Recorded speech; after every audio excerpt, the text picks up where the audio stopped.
zavatra nanoana ny foko voalohany indrindra aloha tamin'ity fampelezan-kevitra ity dia ny fiazakazahan'ny olona mamonjy ny fampelezan-kevitra izay atao amin'ny toerana izay tsy nampoiziko mihitsy teto Madagasikara. Raha isiko fotsiny ohatra tany Ambovombe sy Amboasary teo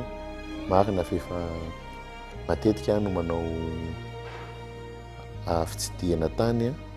fa asa no nresahana ary matoa ny olona tonga marobe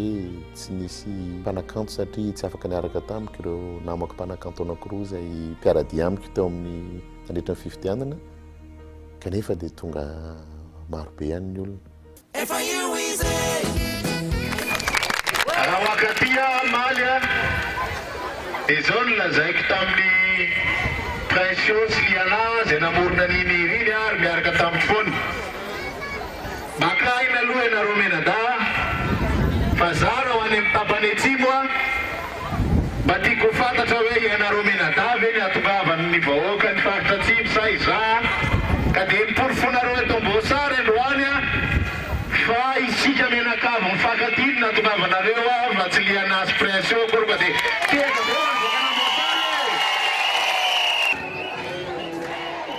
zay zany nisan'ny tena ataoko hoe fahatsiarovana mahafinaritra amin'ny toerana nitsidihana rehetra ny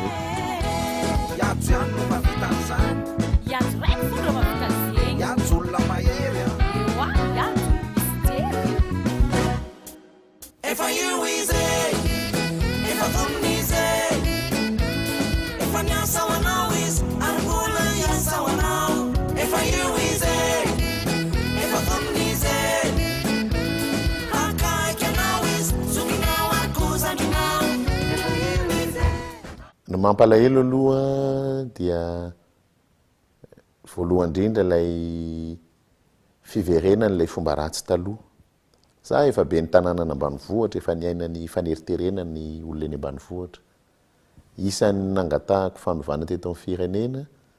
mba hampitsarana an'izay ny fandraisana ny malagasy ho tsy malala ninninna ary indrindra ny olona any ambanivohitra. Gaga fa amin'ny 13 namana nikaroka sy ny laza fa mila fanovana ny firenena dia noho ny fitediavan-tseza noho ny fitediavana fahefana sy indrindra ny fitiavan-tena ny tena marina dia mamerina ilay fomba ratsy na simba n'ity firenena ity. Mpanao politika malagasy hoe dia tsy nahay lesona mihitsy ary tsy mba mahay maka lesona mihitsy amin'ny zavatra tsy nety teto amin'ny firenena. Mampalahelo zany satria samba ny tao anatin'ny tantaram-pirenena ny hoe misy fifidianana niezahana mba hitovy ary mifandanja ny hery ao amin'ny fiatrehana ny fifidianana ary manatsafidy malalaka ny voaka malagasy.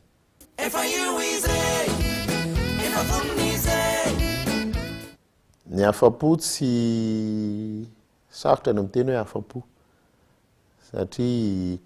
za dia tia zavatra vita tsara. Misy foana madila notetenina fa nefa amin'ny ankapobeny niezaka mafy ny ekipa rehetrarehetra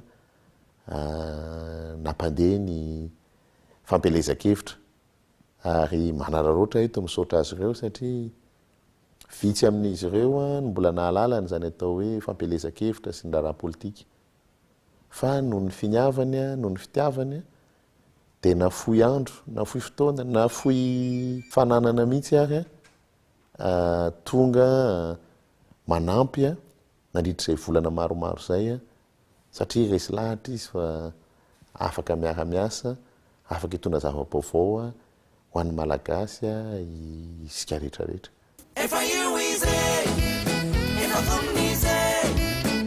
dia amin'ny 20 Oktobra mangataka aminareo indray zahay satria ny aminareo indray ny fahefana mba halatrao ny vato mihajo mba handresy Madagasikara tsy hajo reny tsy tokana tsy mboala fa itsika menakavy miaraka manatanteraka ny fampandrosoana no antoko ny fahasoavana sy fampandrosoana ny firenena.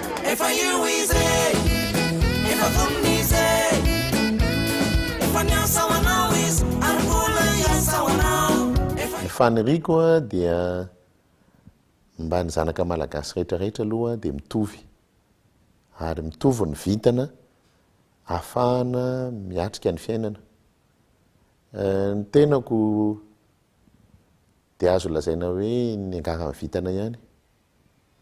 raha tamin'ny resaka fampianarana satria na kely ary na ohatra ka ny nanano tena ny reniko dia niezaka izy nampianatra dia izay fiezahana napetraky ny ray aman-dreniko izay sy ny reniko izay nampianatra nay menadavy tamin'ny izay atao hoe isan'ny sekoly lafo vidy teto Antananarivo. Zay ny tena nampetsi-po ary natonga nanteny hoe tamin'ny programme nasany hoe satria za ny angarany vitana amin'ny tsara dia mba te hizara amin'ny voaka malagasy an'izay zavatra tsara zay ihany koa. Satria amiko ny fampianarana dia isan'ny antoka voalohany indrindra ahafahana mihoatra amin'ny fiainana. Ny zanako raha ny sitrapoko dia nalefako nakany amin'ny sekolim-panjakana tamin'ny tenako afaka CEP voalohany satria isan'ny zandry indrindra tamin'ny fanalana CEPE ary tamin'izay nivadika teny gasy ny fampianarana dia isa mba nofinofiko ny anatra teny amin'ny CEG nanisana. Ho anay tamin'izany andro izany dia CEG nanisana no isan'ny CEG mamiratra indrindra. Androany mba manontany ny tanora ny ankizy ihany ahako lasa tsy any amin'ny sekolim-panjakana intsony no raisiny zareo filamatra. Mampalahelo azy zany satria nisy fiamorany zany ny sekolim-panjakana fa indrindra lasa tsy mitovy zany ny zanaka malagasy. Dia raha vao eo ny tsy fitoviana indrindra amin'ny fampianarana dia sarotra ny mampandroso firenena, sarotra ny mieritreritra hoe afaka andeha amin'ny laoniny izao firenentsika izao. Tsetsatsiaritra ny fianakaviako dia niaina tao anatin'ny androny mbola mahamalagasy sy fianakaviana tsotra. Fantatritsika tsara fa ny fomba fanao tamin'ny teo aloha teo dia niezahana reo atao hoe zokony mba ahita fianarana ho tonga lavidavitra kokoa mba ahafahany mitarika an'ireo zandriny ho amin'izany. Ny raiko dia tsy mbo isan'ny nandana an'izay vitan'izay satria izy faralahy fa ny zokony dia afaka namita fianarana tsaka ny sen-davany hatrany velany fa izy dia namita fianarana teto toerana tsy afaka namita fianarana mihoatra n'ireo zokony satria fa tsy araky ny ray aman-dreny intsony fa ny zoky aloha ny natao zay atafita azy. Zay isan'ny mba ataoko hoe tolona tiako natao tamin'ny fiainana ihany koa hoe ao anatin'ny fianakaviana anankiray ao anatin'ny fiarahamonina tokony anana vitana mba samy ho tafita daholo fa ary ataoko amin'ny teny frantsay hoe tsy tokony sacrifiena ny taranaka noho ny tsy fananana noho ny tsy fampiana. Zay mahatonga anah ao anatin'ny programme nasany hoe tokony ho maimaimpona ny fampianarana farafaratsiny hatramin'ny ambaratonga faharoa mba ahafahana aloha manao an'izay dingana azo heverina hoe mora azo sy mora takatry ny fanjakana sy ny voaka malagasy zay. Rehefa aveo hitarina bebe kokoa satria tsy mbo fombako ny manao fampanantenana tsy ho tanteraka fa fampanantenana ho tanteraka ary amin'izay misy ny risipohana tanterahana azy rehefa zavatra fantatra fa tokony ho takatra sy tokony ho vita le izy.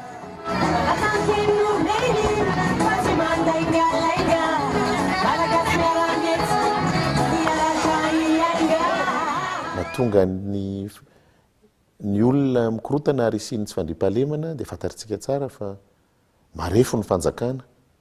tsy misy mifampatokisana amin'ny fanjakana sy ny vahoaka ka manjary ny vahoaka no misolotena ny fanjakana amin'ny fampiarana ny lalàna zay atao hoe lalam-bahoaka zay tsy misy fetrany satria ho an'ny vahoaka rehefa nanimba fananany ianao dia mba sombaniko ny fanananao zay zavatra zay zany tsy mety amin'ny fiarahamonitsika malagasy tsy mety amin'ny fampitezantsika malagasy isika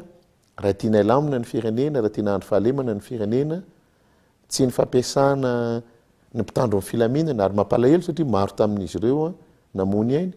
fetsy andany koa maro koa ny malagasy mamony ainy na dia atao hoe malaso ary izy ireo malagasy ihany tsy mety zany ao anatin'ny fampitaizan-tsaintsika no hoe famono fa kosa apetraka ny rafim-panjakana mahefa apetraka amin'ny andraikiny tsirairay avy ny olona dia mazava ho azy raha zay ny tanteraka hienany tsy fandripahalemana eto amintsika raha misy ny mangalatra ka tratra ka hoentina any amin'ny tribonaly dia tokony ho voasazy izy satria zany tsy nentina ataony teo amin'ny fiarahamonina fa tsy hoe rehefa misy olona tratra ohatra nangalatra zao dia tonga any amin'ny tribonaly izy votsitra dia mazava ho azy fa tsy mifampatoko ny olona dia miteraka ny tsy fandripahalemana fa akoatran'izay koa ny fanjakana dia tokony mampiseho ny fahamatorany zany hoe mpitandro ny filaminana dia anampy mivahoaka amin'ny fitandrona ny filaminana fa tsy atao hoe ampiasa hery akory ary rehefa nanomboka ny ampiasa hery mpitandro ny filaminana dia mazava ho azy mirodana zany ny fanjakana satria tsy manana hevitra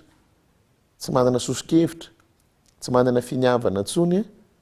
ifampiresaka amin'ny vahoaka hoentina ny mpitondra dia ny hery sisa no ampiasaina zay no mahatonga ny ray aman-drentsika nano fomba fiteny hoe ny hery tsy maleo ny fanahy na ininona fampiasanao hery tsy isy vokan'izany raha tsy ohatra ka ao ny fampiresahana sy ny fandresen-dahatra ny fanahy ny maha olona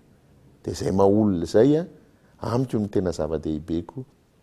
tokony hajaina amin'ny maha olona azy ny vahoaka malagasy ny fanahy ny maha olona ny olona zany tokony kolokoloina dia zay no ampilamina ny fiarahamonitsika Yes, man.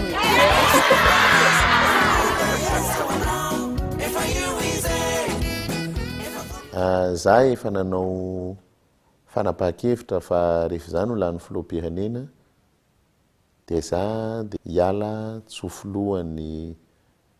conseil supérieur de la magistrature fa avelako ny mpitsara hanao ny asany matahotra an'izany ny mpanao politika be da be fantatro kanefa amiko tsy maintsy misy mifampatokisana fampiarana ny lalàna tsy mety tsy mahafapo ny fitsarana amin'izao fotoana izao kanefa mino fa ho andray andraikitra ary ho tonga saina ihany ireo tompony andraikitra rehetrarehetra fa miankina amin'ny fitondran-tena sy ny fomba fiasa no hanavitra nyity fireneny ity isika rehetrarehetra ka ny hoe andeha hanao tsindry aloko eny amin'ny fitsarana tsy fombako mihitsiny ary tsy tiako atao fomba satria manimba fireneny zany ny fahefam-panjakana na eo amin'ny fitsarana na eo amin'ny fanaovan-dalàna dia tsy natao aminona vahoaka na aminona mpiray-tanindrazana amin'ny tena fa ny fitsarana dia natao hiaro vahoaka hiaro ny majinika zay nge ny fomba filazany eo amin'ny fitsarana hoe hiaro ny kamboty sy ny marefo ka rehefa ohatra tsy mahatsapa ny kamboty sy ny marefo avoaro tsisy fitsarana ntsony zany ary tany tsisy lalàna dia efa tsy tany ntsony betsaka ny olona no miteny hoe sa mafy be le lalàna sarotra le lalàna dia zao no averiko matetika tamin'ny zany tantana ny ministera ny fanajariana ny tany ny lalàna dia atao iarovana ny madinika fa rehefa tsisy ny lalàna dia zay no atao hoe fanjakan'ny baroa zavatra mahazatra antsika ohatra mijery film western reny tamin'ireny tsisy ny lalàna fa ny sherifa ihany no manao ny lalàna izy no mitsara dia izy no managadra dia izy ihany koa no mamoaka reny hoe tany tsy misy lalàna dia samy mitondra basy daholo dia zay ve no apetraka eto amintsika. Mety misy mieritreritra mpanao politika sasatsasany na mpitondra sasatsasany hoe izy no mba mahafinaritra azy any anao shérif zany fa nefa tsy mety zany amin'ny fiarahamonina ary tsy mety zany amin'ny fametrahana ny Madagasikara ho firenena vanona, fametrahana Madagasikara eo anivon'izao tontolo zao ho firenena mandroso. Ka saripady io raha-raha-pitsarana io misy ireo fanenjehana, misy ireo fanasoketana fa ny anay dia apetraka amin'ny fahendren'ny mpitsara ny fanatanterahana an'izany ary mino aho fa olona mivavaka daholo koa ireo mpitsara ireo dia tsy hanao zay ahafaty ny mpiray-tanindrazana aminy satria mety mamono olona ny didim-pitsarana indraindray.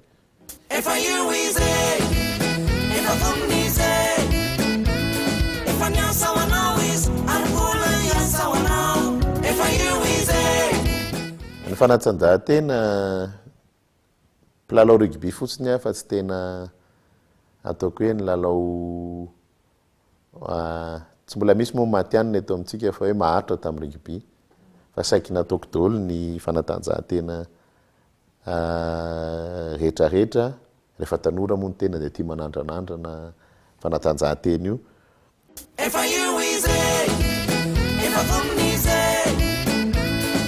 Président Hajo tena tia manampy ny eo amin'ny tontolon'ny rugby izy na mpitantana farany kely na farany ambony dia ampin'ny président Hajo daholo tahaka an'ireny hoe association d'amis, association fifankatiavana, section efatra, ligue, fédération. Rehefa tontolon'ny rugby zany dia ampin'ny président Hajo daholo ary izy tsy misalasala mihitsy mandray ny olona rehetrarehetra ireo ary tsy mihafahafa izy, tsy miavinavina izy fa raisiny an-tanandroa daholo ny ireo olona rehetrarehetra ireo. Izy dia tena olona miasa izy zany ary rehefa izy ny eo amin'ilay toerana dia miasa ho an'ny rehetrarehetra izy. Teny manokana rehefa tenen'ny président Hajo mampirisika foana izy zany amin'ny mpitantana rehetrarehetra mba hanao zavatra tsara izy zany raha lany eo arak'ilay slogan hoe hiasa ho antsika izy dia tsy salasala izy fa tena hiasa ho antsika rehetrarehetra izy.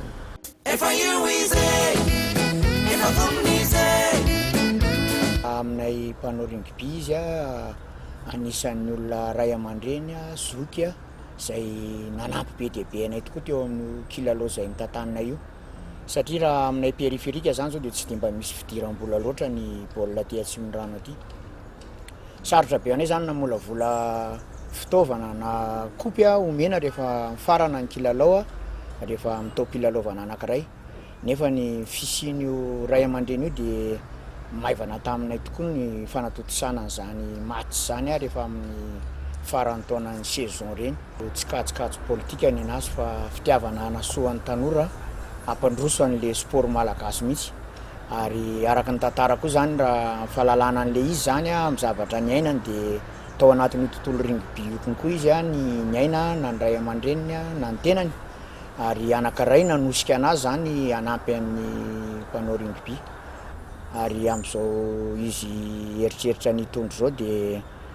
mitsotra rano sy miraro soa anazy izay section Antananarivo Atsimondrano aleo alasy izy azo an'izao toerana zao fa mendrika anazy zay amin'izay fikarakarana sy fikolokoloana nataony teo amin'ny sehatra rugby izay nanampiany anay zay.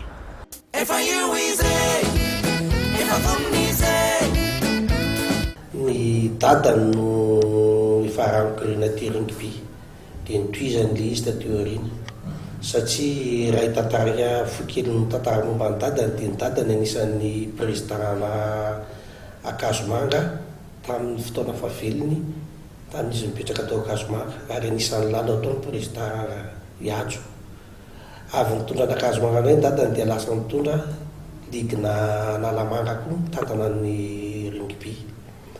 Tateo arina nefa ny zavatra io dia mbola nitoizan'ny président Hajo no izy tonga tao amin'ny fitondrana tetezamita izay tsy nanadino ireo olona mpilalao tontolo lavalava fa mbola nanisany nampiny ny fanamboarana malakamba izay tao anatin'ny 100 taona tsisy natsiaro tsisy natsapa hoe andeha hanamboatra ny izany taona taona izy mitondra izy nefa vao fitondrana tetezamita dia natsapa sy nahita fa tokony amboarina ny kiandra malakamba ary dia namboarina nataony nanara-piantsara izay tsatrany izany hoe na nyvisy na vozy na ny terrain namboarina ny tribune namboarina ny pelouse nampiana ary atsambo zao izy dia mbola tsy nitsahatra ny tsy manampy an'ireo fileovana izay mitaraina ka azony ampiana fotoana nanaovana rugby dia kaly ny plasiny izany hoe ohatra ny numéro 6 amin'izao fotoana zao ihany izany hoe mety naisy safidy izy anisan'ny mpilalao izay tena mbanana-tsaina izy teo ambony terrain ary anisan'ny olona manana fair play tokoa manana fandefiana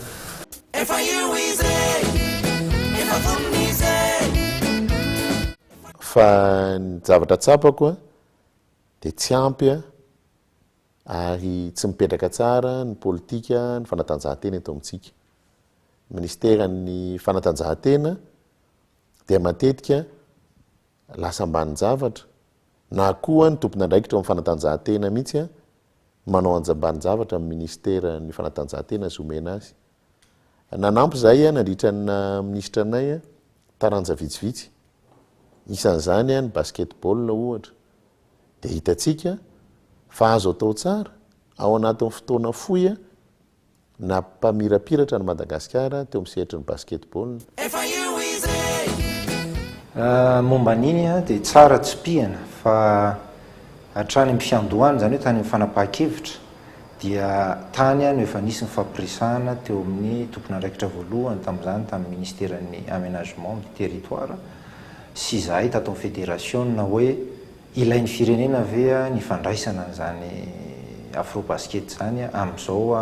toninandro zao tamin'izany zany a dia efa nisy fanapahan-kevitra fa ilain'ny firenena izy ary vonona nanohana tamin'izany anisan'ireo nanohana tamin'izany ny ministeran'ny aménagement mifanitsy le politika ary le politika dia le hoe fanovana amin'ny alalan'ny asa ary mifanitsy amin'izay mihitsy satria raha izay no nentin'ny vice primature tamin'izany ao anatin'ny asany misy ny fampandrosoana sy ny fanovana dia ny fédération dia nifanitsy tamin'izay koa satria tsy asa moramora no nametraka an'izany challenge U22 zany satria raha ny ataontsika hoe ny andian'ny farany teo dia tsara ho fantatra fa ankizy sy tanora teo amin'ny 500 na 700 no entina miakatra eto Antananarivo manao an'izany tournoi zany kanefany tena misy ataontsika hoe fiatraikany betsaka any amin'ny faritra izy io ary amin'izao fotoana izao dia anisany nahatonga ny basket nivelatra na ahafahantsika nahita n'ireny tanora maro milalao basket sy ahafahantsika nandroso hatrany tamin'ireny sehatry ny internationaly ireny satria tena tany ketsa tokoa io challenge U22 io.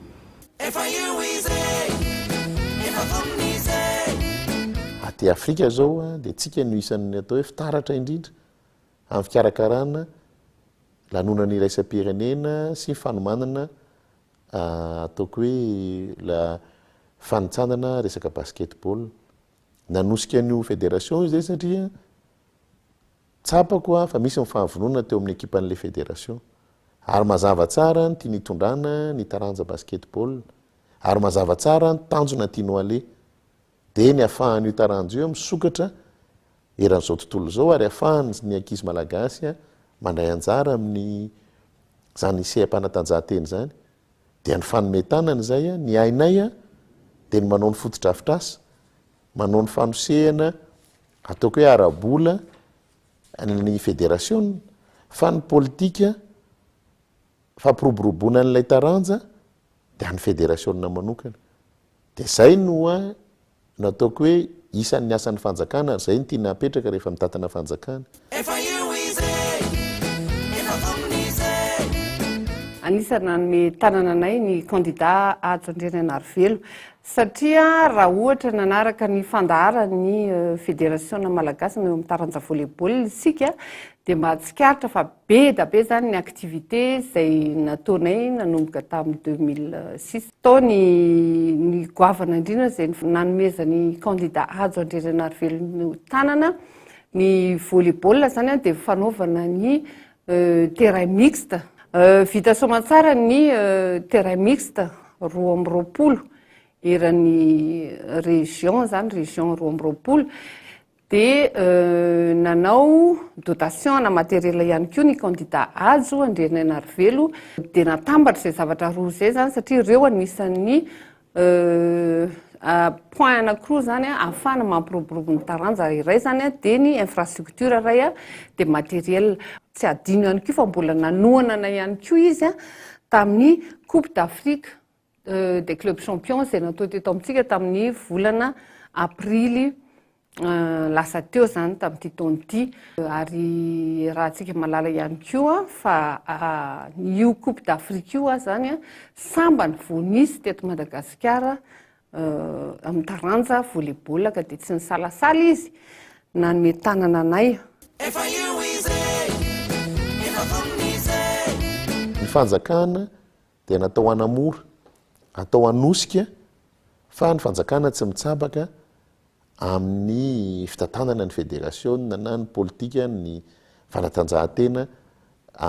izay tia ny fédération ny taranja ray atao manokana. Politika ankapobeny no apetraka dia izay fomba fiarah-miasa ny fédération sy ny fanjakana izay sy ny fampiroboroboana n'ilay taranja eo amin'ny sehatra ny fiarahamonina fa ny fanatanterahana azy dia anjaran'ireo fédération tsirairay avy no manana politika matipaika mifototra amin'ilay taranja mihitsy dia izay no ampandehan'izy io. Ohatr'izay ny taranja familiana fiarakodia nametraka tanjony izay niaraka dia ny ahafahany hoe mba ho tafiditra ao anatin'ny faninanana afrikanina ny familiana fiarakodia eto Madagasikara dia tanteraka izany.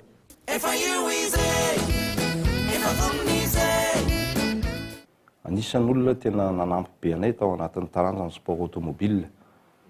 Sady izy tia an'ilay sport, olona tsy matahotra miosombovoka miaraka aminay izy, izay moa zany dia efa mahafinaritra be. Fa ny ankoatran'izay moa dia nanampy be anay izy tamin'izay nanatrika ny championnat d'Afrique tamin'ny 2011 angamba raha tsy diso manotrina any amin'ny arrivé izy, mahita anay any anaty spécial izy, tena nafinaritra be ny fiarah-miasa niaraka taminy. Na dia hoe olom-panjakana izy tamin'izay fotoana izay, miaraka aminay olona tsotra izy, miaraka aminay manao sport izy, tsy izay ny hitako nafinaritra be taminy. Mino aho fa tsy nisy kasokaso politika izy nirahany taminay fa tena hoe fitiavana sport ma izy. Ataoko hoe mety hoe fitiavana sport mécanique manokana ve tsy fantatra fa isaky ny mangataka ny fahatongavana zay dia mipoitra foana izy.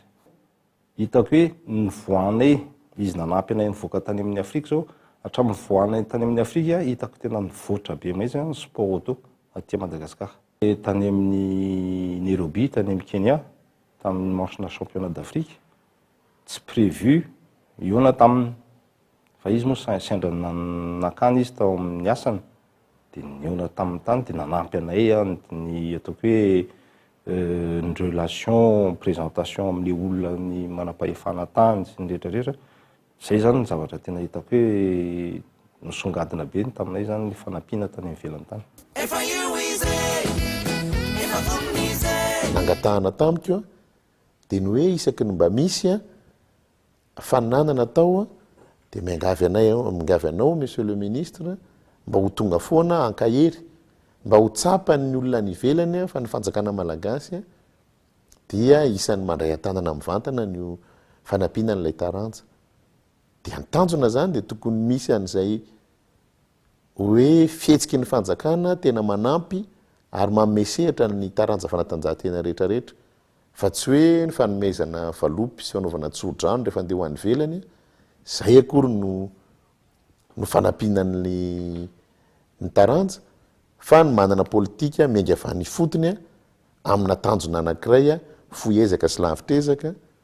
dia izay no ahafahana mampandroso ny fantanjahantena eto amintsika.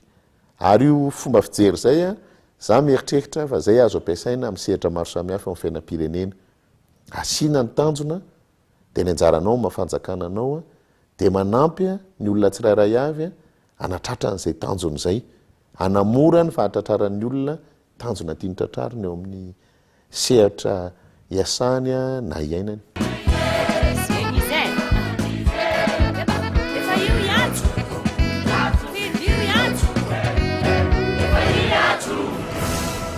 Ny malagasy tokony tsy ho tompo ny tangatakatiny zany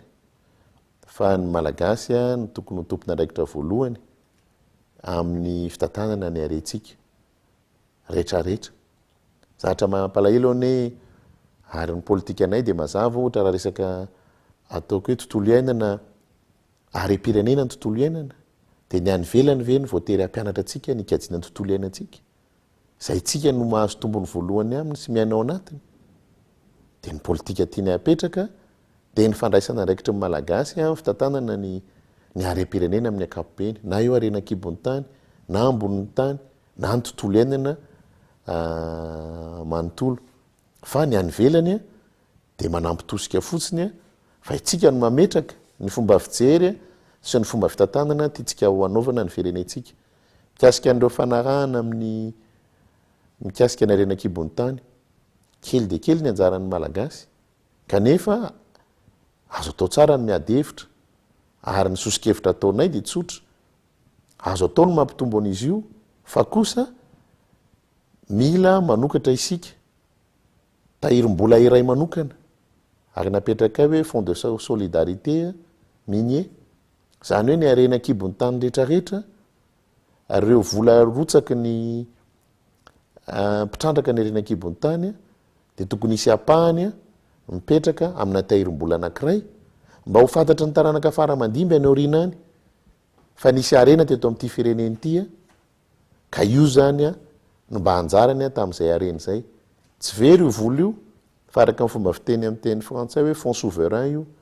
zany hoe io zany azo atao antoka indramam-bola anaovana asa fampandrosoana de misy arena zany a mipetraka foana eo a afaka lovainy taranaka faramandimby fa tsy hoe zay vola ampidirin'ny fitrandrahana arenakibon'ny tany rehetrarehetra de zay tonga androany de lanina androany zay miditra tonga de lanina de lasa hoe misy vola hitatsika reny de lasa ny mpitondra no manofinofy hoe andeha anao asa be ohatra zao anao asa zay matetika indraindray tsy mifanaraka mivantana amin'ny filan'ny vahoaka de lany le vola tsy fantatra hoe ahoana no anazavana n'ireo taranaka hoe efa nisy vola niditra ane teto namen'ireo olona nitrandraka ireo satria io arenakibon'ny tany amin'ny arenakibon'ny tany azy rehefa lasy io rehefa lany io de tsy miverina tsony afany hoe andeotsika mboly hazo dia kapainy io de mbola maniry indray io amin'ny manaraka ka de aza matahotra ianareo taranaka faramandimby fa mbola itsimoko io ka mbola mahazo tombonytsika de zay ny fomba fijerinay hoe raha vao mikasika ny arem-pirenena de asina vola asina pahany tsy maintsy mijanona mba iaina ny taranaka faramandimby satria manana zoa iaina amin'izany ko izy zay ny nanangananay ohatra tao anivon'ny fananatany ny fond national foncier dia misy apahambola amin'ny fivarotana tany rehetrarehetra no miditra ao anatin'io fond io amintsika miteny zao de io no ikarakarana ny fananatany eto Madagasikara fa tsy hoe zay vola ampidirina akory tonga de lany foana nefa fantatritsika ny olana ny voaka malagasy amin'ny ankapobeny amin'ny resaka fananatany ary tsy amahavany olana dia tsy fisian'ny fitaovana tsy fisian'ny hoentimanana satria raha ny braoan'ny fananatany fotsiny ohatra eto Madagasikara vitsy no manana fiarakodia ataony ahoana nefa zany nandeha hitsirika tany nefa ny fiarakodia raha tsy misy eo ampelantanany de mazava ho azy zay olona manana fiarakodia ihany zany no afaka mitondra azy ireo de ny voaka majinika sy sahirana de tsy ho vita mihitsy fikarakarana ny taniny de zay no natonga anay hoe tsy maintsy misy fomba fiasa ifanampiana zay olona manambolaka mividy tany amin'izao fotoana zao de misy apahany amin'ireo no atao amin'ilay fond mba ahafahana manampy ny voaka sahirana mpiray-tandrazana amintsika tsy manana an'izay fananana zay de afaka metina anatsarana n'lay fitantanana de rehefa avy eo samy mahazo tombony daholo tsika rehetra rehetra.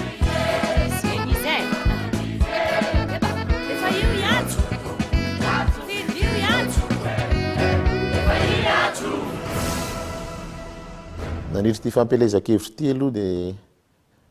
tsy misy tsony ny vary maraina atoandro hariva fa matetika de sakafo tapakibo ary tsy misakafo mihitsy ara ny tena betsaka ny fanirina de mba afaka miaina ampilaminana ny voaka malagasy ary zay mihitsy no nolazaiko hoe ny anay raha ohatra tsy afaka misakafo sahaza azy ny vahoaka tsisy antony zany tsisy fampandrosoana azo everina tsy misy maridrefy azo etreretina ary nyfahafitahantena ra-tsakafo zany eo ampilatanany malagasy tsara mihitsy izany raha ohatra misy mifiniavana amin'ny tsirairay avy zavatra mampalelo teto amin'ny firenentsika ary zay no tiana hovaina dia raha mahita ianareo dia matetika misy famatsim-bola ho an'ny eny ambanivohitra 10 taona zao ny mahazo famatsim-bola foana tsika ho an'ny eny ambanivohitra vo farany teo zao misy hoe famolavolana tanora matianina eny ambanivohitra $1,000,000 ny olanina am'izany isaky ny tonga nefa ny ataoko hoe fanaovana tombanezaka dia lazaina fa ny tatsaha ny eny ambanivohitra ny manitra dia asa raha mbazotsika sara an-tsaina hoe makaiza zany ny vola lazaina fikarakarana eny ambanivohitra nefa manao rehefa tombanezaka tsika dia ny hoe reo ny malagasy manitra indrindra zay ny tsy azo ekena zay ny tsy azo mila hovaina eto amin'ny firenentsika ary tokony ho fantatritsika zany hoe inona marina ny tena filaniny eny ambanivohitra ary ny tenanay dia mieritreritra ary mahatsapa fa afaka mitondra vahaolana amin'izany satria be ny tanànana ambanivohitra ny fanerasera tamin'ireo tatsaha teny ambanivohitra ary mahafantatra tsara ny filany zareo inona moa zany filany zany dia voalohany indrindra aloha ny afaka mivelona amin'ny asa fiompiana sy fivelomany inona ny tokony havelona azy amin'ny asa fiompiana sy fivelomany dia misy ny lalam-barotra ahafahany mivarotra n'ireo vokatra ireo fa itsy an-daniny ihany koa afaka mampiana-janaka satria tsy voatery ho tatsaha daholo isika menakavy ary raha ohatra ny tany mefeno raisitsika fotsiny hoe dia ety anivo tany amin'ny faritra Tananarivo sy Fianaratsoa io efa metery ny tany midiky zany fa raha ohatra hijanona ho tatsaha daholo ny rehetrarehetra dia tonga ny fahasairanana dia zay no mahatonga ny hoe mila mampiana-janaka ihany koa ny tatsaha fa misy ireo mijanona ho tatsaha miasa ny ambanivohitra fa misy kosa ny tokony mandehany amin'ny toerakafa mitondra ny traikefany amin'ny fampandrosom-pirenena fa tsy voatery akory tsy maintsy hijanona eny ambanivohitra foana ny olona rehetrarehetra dia zay ny ilaina ny fampidirana ny fampianarana sy ny fanabeazana eny ambanivohitra ary zay manampy amin'ny fahafitahantena ra-tsakafo fa tsy hoe ny mamboly ihany akory dia hoe amboly daholo tsika menakavy dia ho tratra ny fahafitahantena ra-tsakafo fa ilaina ihany koa ny fanodonana an'ireny ilaina ihany koa ny fikarohana ary ilaina ihany koa ny olona mividy satria raha tsisy mpividy mivokatra dia mazava ho azy kamo na ianao mamokatra ary ny amokatra azy dia ndikan'izay zany mifameno fahafitahantena ra-tsakafo raha tianao ho tratra ny fahafitahantena ra-tsakafo mila ampiana ny tatsaha fa mila ampiana ihany koa ny andrenivohitra zay mpividy ny vokatra ny tatsaha mba hanambola dia samy manan-karena daholo zany na ny andrenivohitra na ny ambanivohitra ary efa mitombo zay samy manan-karena zay dia tonga ny fahafitahantena ra-tsakafo fa tsy hoe asiana zezika fotsiny any ambanivohitra dia atao zay ampiakarana ny vokatra ny ambanivohitra nefa ny tsisy mpividy satria kely ny fa efa mividy ny olona dia andrenivohitra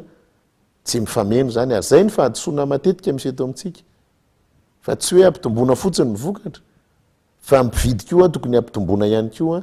farim-pananany mba ahafahany vidy an'io vokatra io dia mazava ho azy samy mahazo daholo zany any an-daniny any ankilany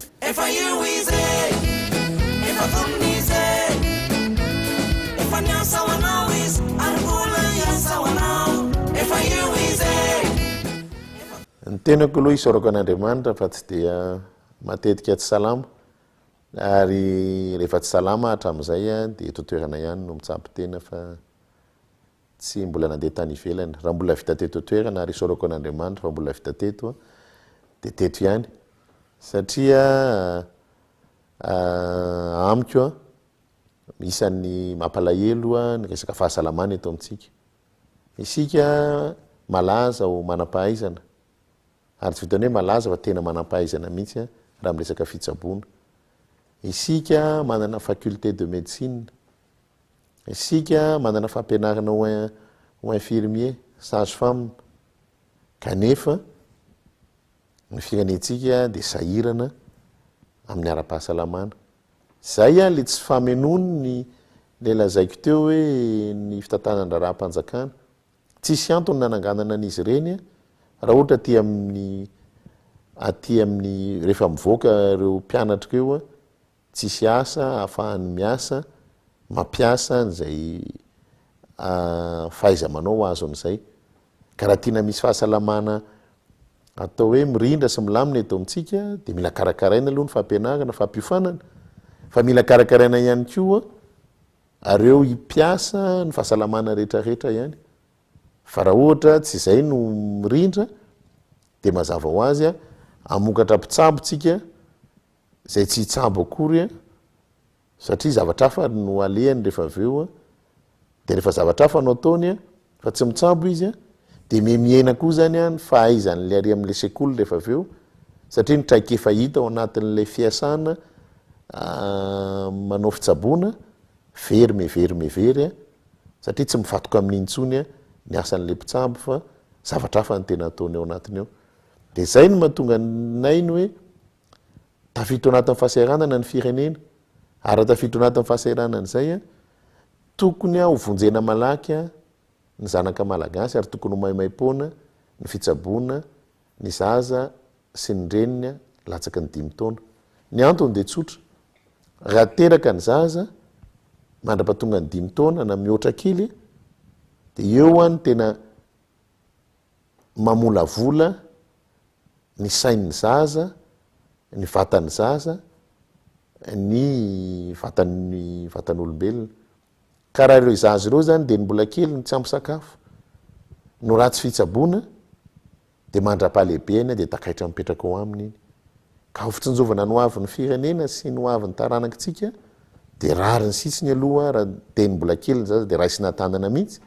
mba misy taranaka vanona any aoriana any afaka miaina eto amin'ity firenena ity. Fa raha ireo zaza ireo no ratsy karakara dia ny mbola kely dia itsika zany mamono tena satria zaza mitondra takaitra no apetrakitsika andimy atsika any aoriana any. Efa io izy efa komnize efa niasa wanao izy angola yasa wanao efa io izy. Ny mpira gasy malaza ny ambanivohitra ary za tamin'izaho be ny tanàna dia isaky ny tonga ny tsena be dia tsy maintsy maka mpira gasy foana satria za dia isan'ny mankafy mpira gasy. Zay ny antony no nanampianay ny tarika rosy nanangana trano ao Mahamasina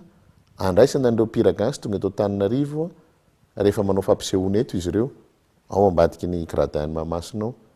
Fa nisy koa studio zay nanampianana zareo anaovana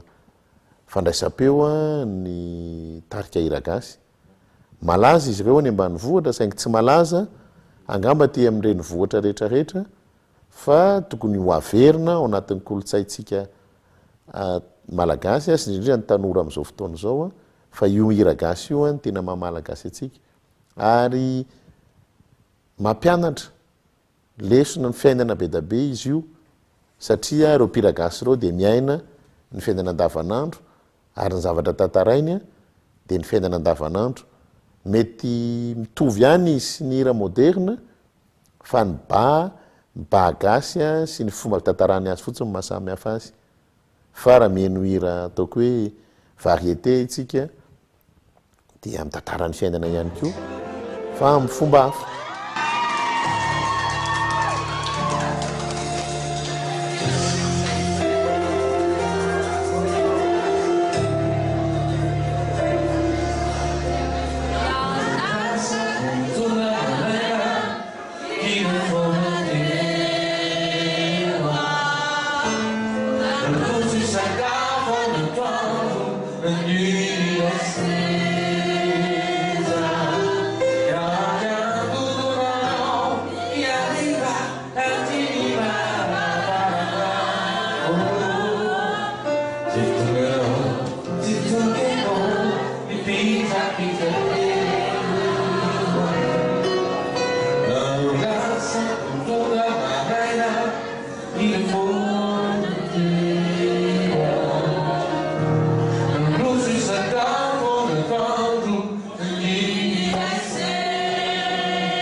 fa nira gasy dia fitantarana ny fiainana malagasy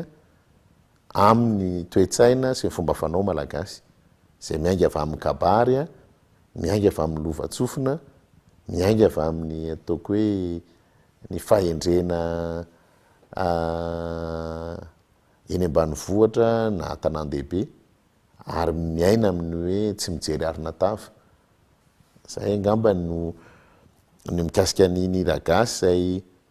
tsy piako eto fa tena isan'ny ankafiziko mihitsy rehefa misy ny ataoko hoe fotoana ahafahako mba mijery an'izany ny fialan-tsasatra ny fakanaina tatoato aloha kelikely ihany no fotoana ialana sasatra fa ny isan'ny zavatra mahafinaritra dia mitsangatsangana mandeha tongotra eny ambanivohitra na mandeha fiarakodia mitsangatsangana eny ambanivohitra mijery loasa mijery ny olona eny ambanivohitra eny satria mety efa indraindray efa be loatra angamba le asa atao aty an-drenivohitra ka zay mba mahafinaritra ny saina mba mahita zavatra hafa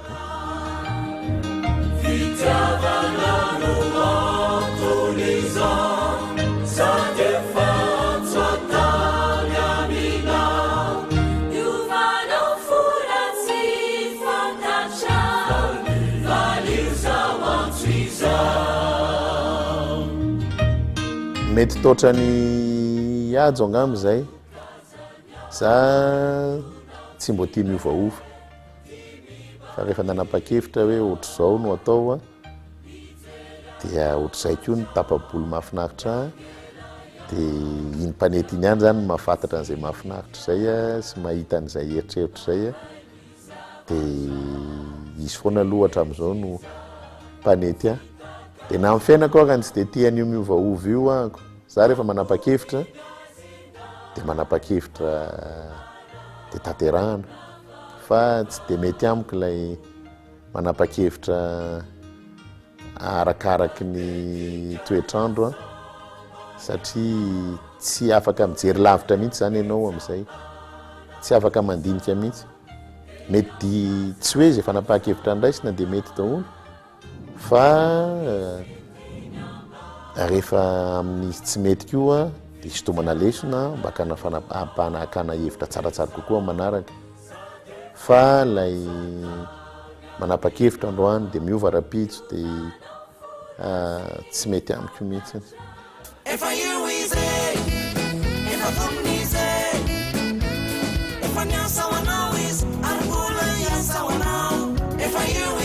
tena atao hoe nisy nanamarika manokana tamin'ny fiainana mihitsy raha ohatra ka hoe ny fifandraisana tamin'ny filoha Hajo ANDRIANAINARIVELO satria za zany tany ambolohany raha toa ka nisy olona maromaro no natolotra hoe olehibe ny faritra Moromania dia anisan'ny izy no niona tamiko voalohany mialohan'ny fanendrena ary teo dia efa nahafantarako hoe misy fananarana avy any aminy dia niroso moa le izy tonga tany amin'ny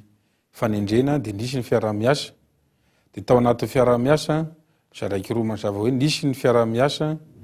teo amin'ny lafiny arakasa dia nisy ny fiaraha-miasa eo amin'ny lafiny fifandraisana tamin'ny maha olona ny tena hitako hoe namany avaka izy tamin'ny rehetrarehetra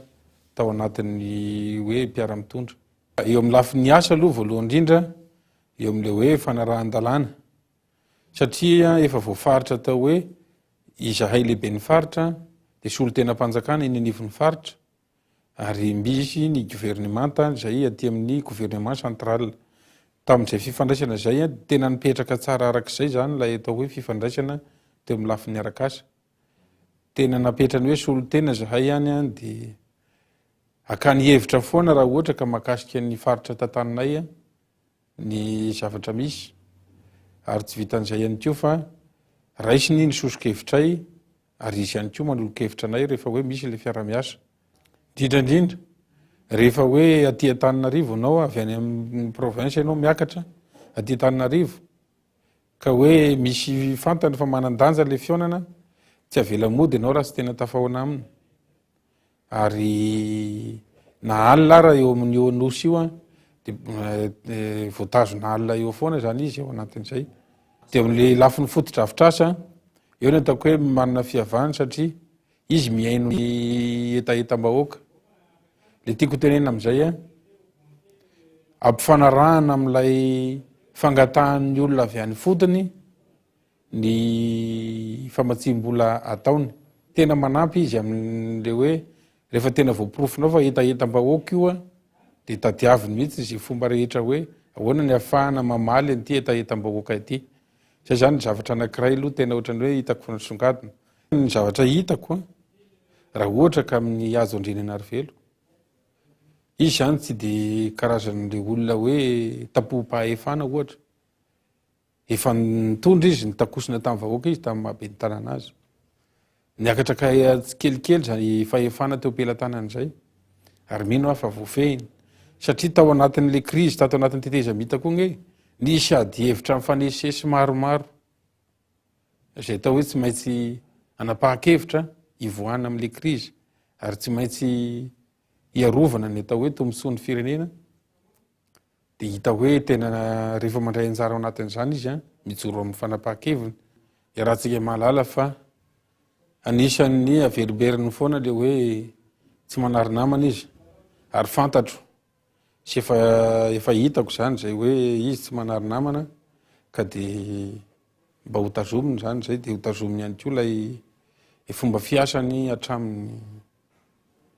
hatramin'izay nandraisany andraikitra teo amin'ny sehatry ny firenena izay.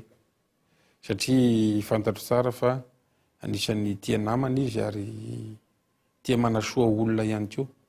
Zay le tiako tenena hoe eo amin'ny lafiny maha olona ihany koa mbola manana ny maha izy azy izy raha hoe relations humaines no apetraka. Za zao ohatra hoe tena nisy fotoana nisy voinana azo amin'ny lafiny aretina, tapoka sy tena mafy be de izy nanampy izy vao naheno izy de nanampy. Ary tsy hoe nanampy indray mandeha de fa vita de any, fa nanara-maso ihany koa izy hoe atraiza sy atraiza moa de toizany le fanampiana zany. De zay moa isaorako manokana azy eto satria raha tsy nisy azy zany tsy velo loatra zao.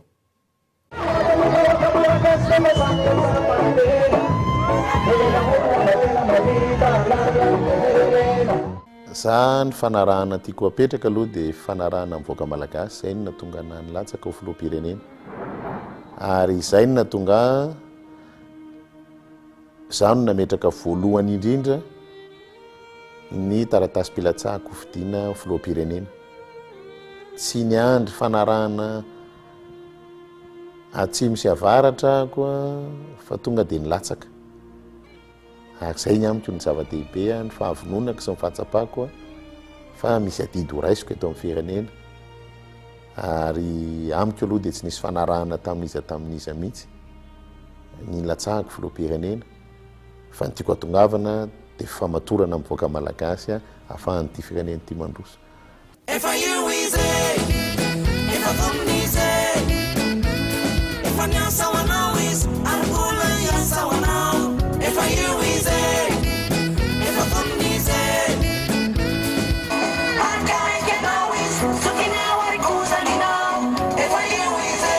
Lasa mahafantatra za satria anatin'izany 20 andro zay de ny fanerasera be taminazy mihitsy raha tsy ilaza fotsiny ohatra hoe ananaty roplanina, manana fotoana ela be iresana sy tanatin'izay 20 andro zay ahafahako nahafantatra hoe iza marina ty olona ty. Le olona aloha de fa iny izy elo hitanareo iny hoe iny marina ary le olona tsy tia mandengalenga. Ohatra hoe nisy fotoana zany avy amin'ny toetrandro de tsy afaka nanainga ny fiaramanidina. Sorena be lasa tsy vita tsara ny journée raha ohatra de toeran-kafa ohatra de hitako hoe zany zao de fa tsy tiany hoe mandenga amin'olona. De tena olona mitana ny teny nomeny marina izy satria am'lazaintsika hoe tsy mandenga fa tsy maintsy ohatra hoe tsy tratranay zao taria sakara de tanay sakara de tsy maintsy nataonay zay nahatongavanay tany. De tsy masika zany. tsy masika fa sociable be mihitsiny. De raha ohatra zao andeha anainga zay de ohatra hoe tara kely de tsy miteny zany izy fa tsy mety ny ataonao zay fotsiny.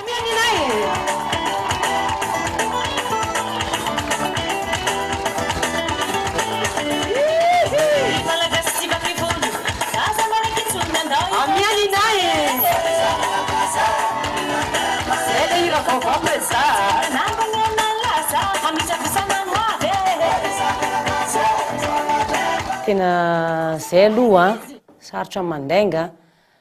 tonga zay ohatra de amin'ny mahavedety de raisin'olona hoe ay liana fa rehefa tonga président tonga de tsy hita zay. De ohatra hoe misy mikabaro alohany reny de ohatrany tsy de miaino zany ny olona fa rehefa izy mikabaro de hitanao le olona hoe tena hoe miaino tena entitra tsara hoe inona zavatra ho resany.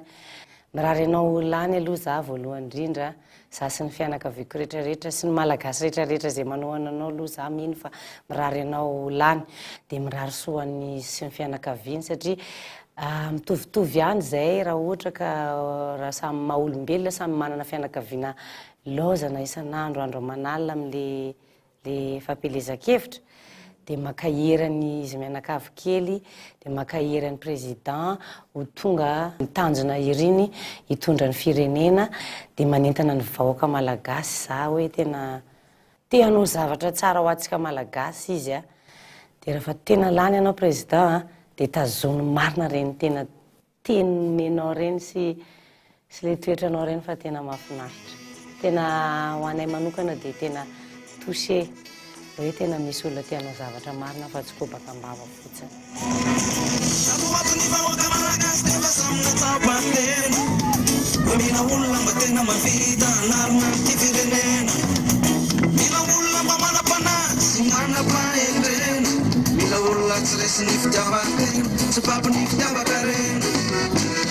Rehefa mijery an'le ny hoe mijery olona mpanao politika zany a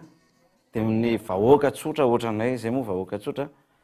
ohatrany hoe mametraka fanontaniana foana ohatrany ahoana ary ty olona ty amin'ny voalohany aloha fa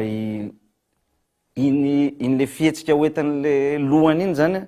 no mahatonga anao motive tsara hoe tairo ty zavatra ty atao amin'ny fo tsara satria le olona mame ohatra tsara zany izy mahay mifandray aman'olona tsy manambombony tena tsy manambanimbany olona ohatranay ihany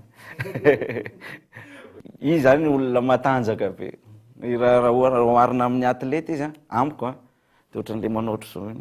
Usain Bolt olona fonceur be a de olona tsy mitsatsaka mihitsy tsy matahotra mihitsy zay mandeha roplanina miozongozona misy indraindray avy ny orana eny ambony roplanina indraindray mihetsiketsika be ohatrany fa izy tena olona tsy taitra mihitsy za aloha matahotra roplanina be a ohatra de ohatra mijery kely anazy de ohatra mitsikitsiky kely fotsiny le ry de ohatrany tsy matahotra indray a satria zany raha fahitako azy efa manana an'le toetra sy ny fihetsika ary ny ohatrany hoe efa nitezaina ho amin'ny toerana io izy io carte Madagasikara io zao tao anatin'izay 20 andro zay manana carte Madagasikara ao an-trano ao de isaka mody de asiako teboka kely fa efa feno teboteboka be de be mihitsy zany ny carte Madagasikara ao an-tranoko fa ny olona ny vahoaka hatrany avaratra ka hatrany atsimo ka eo ampovoany ninona zany fiaviana de isaka mahita an'io olombelona ray io de tena ohatrany hoe mangina mihitsy ry zareo aloha hoe mihaino hoe inona marina ny tena atondian'ity rangahy ty a ahoana ny fomba tokony andraisana ny zavatra tenen'ity rangahy ty satria ny olona manko tsy ohatran'ny taloha tsony ny olona efa manomboka misaina be zany am'izao ary efa misaina be mihitsy ny gasy tsy azo fitapitahana sy adaladalaina hoe ty vola ty ihany fa le olona tena efa manomboka mijery am'izay hoe ahoana ny atao amin'ity fireneny ty a de rehefa mahita an'le olona izy a iazoko moa voajerena de efa joalajoala be zay izy de efa resy lahatra ny olona ny tena andehananay ihany koa tena marina tsy za manokana sy liana manokana tsy amin'ny mampa hoe vedety anay na hoe mamprince eo ana na hoe maliana fa ohatrany hoe ekipa zany zay de izy ny kapiteny Hajo no kapiteny zany. De izy moa amin'iny halavany iny sy am'ty halavako ty izy raha manao baskety zay de izy no mamondy baolina zany. De za le mipasy fotsiny ohatra na ohatra zany. Anatin'ny 30 andro moa zany ny fampielezan-kevitra. De Madagasikara goavana be. De ny fanome tanana zany ny alehanay any. Izay mbakan'ire président indraindray mba manalalala azy kely, mba meme kely indraindray rehefa avy le mba stressé kely iny. De anaty roplanina mba mifampitatara zavatra eo sy ohatr'izany. Izy indraindray mitantara ny tamin'ny fiainany tamin'izy mbola nianatra sy ohatr'izany, ny bandy namany sy ohatr'izany. De zay mifampitatara mifampizara. Iny zao zany zao de efa zavatra lehibe mba hoe zao zao ohatran'ny hoe ny zavatra anisan'ny hoe tena tiako amin'le propagande koa mba manao zavatra ho an'ny tanindrazana mba hahasoan'ny tony taranaka tony. Tony manko ny tena iaditsika eto tony taranakitsika tony. Okay. Efa io izy, efa kominy izy, efa niasa ho anao izy, ary mbola hiasa ho anao. Efa io izy.